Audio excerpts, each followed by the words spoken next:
Hi കൂട്ടുകാരെ, നമസ്കാരം. കൂട്ടുകാരെ, ഞാനിന്നിവിടെ പച്ച മാങ്ങ വെച്ചിട്ടുള്ള സർവത്ത് ഉണ്ടാക്കുന്ന ഒരു വീഡിയോ ആണ് കാണിക്കുന്നത്. ഇതേപോലെ നല്ല അടിപൊളി പച്ച മാങ്ങ കിട്ടുമ്പോഴേ നിങ്ങളൊന്ന് ട്രൈ ചെയ്ത് നോക്കിക്കോ. നല്ല അടിപൊളിയാണ്. ഈ ചൂട് കാലത്തൊക്കെ ഇതൊരു ഗ്ലാസ് അങ്ങോട്ട് കുടിച്ചു കഴിഞ്ഞാല് ദാഹവും മാറേ, അതുപോലെ തന്നെ ക്ഷീണം അങ്ങോട്ട് പമ്പ കടന്നോളും. ഈ പച്ച മാങ്ങയും അതിൻ്റെ ഒപ്പം ഒരു ചെറുനാരങ്ങ, അതുപോലെ തന്നെ ഒരു ചെറിയ കഷ്ണം ഇഞ്ചിയും കൂടി അങ്ങോട്ട് എടുത്തിട്ടാണ് ഈ സർവത്ത് ഉണ്ടാക്കുന്നത്. ഇപ്പൊ പച്ചമാങ്ങ തൊണ്ടൊക്കെ അങ്ങോട്ട് ചെത്തി അതിന്റെ തൊലിക്കൊന്ന് ചെത്തി അങ്ങോട്ട് എടുക്കണം. ഒരു ചെറിയ കഷ്ണം ഇഞ്ചി, അതുപോലെ തന്നെ നാരങ്ങ, ആ നാരങ്ങയുടെ തൊലി അങ്ങോട്ടൊന്ന് എടുത്ത് കളയണേ, അല്ലെങ്കിൽ തൊലി അങ്ങോട്ട് അടിച്ചു കഴിഞ്ഞാല് കയ്പ്പ് വരും.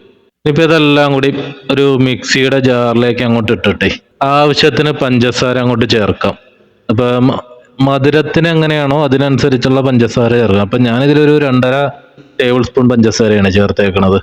ആ പഞ്ചസാര അങ്ങോട്ട് ഇട്ടിട്ട് കുറച്ച് വെള്ളം അങ്ങോട്ട് ഒഴിച്ചു കൊടുക്കണം ആദ്യം.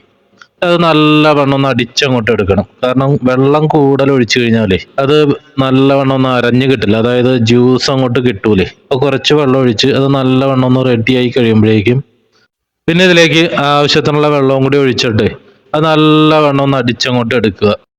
ഒരു അരിപ്പ അങ്ങോട്ട് എടുത്തിട്ടെ ആ ജ്യൂസ് അങ്ങോട്ട് അരിച്ചങ്ങോട്ട് എടുക്കണം. കാരണം അതിൽ മറ്റേ മാങ്ങയുടെ അതുപോലെ തന്നെ ഇഞ്ചിയും നാരങ്ങയുടെ ഒക്കെ ഒരു ചണ്ടി ഉണ്ടാവും. അപ്പൊ അതെല്ലാം അങ്ങോട്ട് അരിച്ച് കളഞ്ഞിട്ട് ഒരു ഗ്ലാസ്സിലേക്ക് അങ്ങോട്ട് ഒഴിച്ചിട്ട് അതിലേക്ക് കുറച്ച് ഐസ് ക്യൂബ് അങ്ങോട്ട് ഇട്ട് അങ്ങോട്ട് കുടിച്ചങ്ങോട്ട് നോക്കിക്കും. നല്ല അടിപൊളിയാണ്.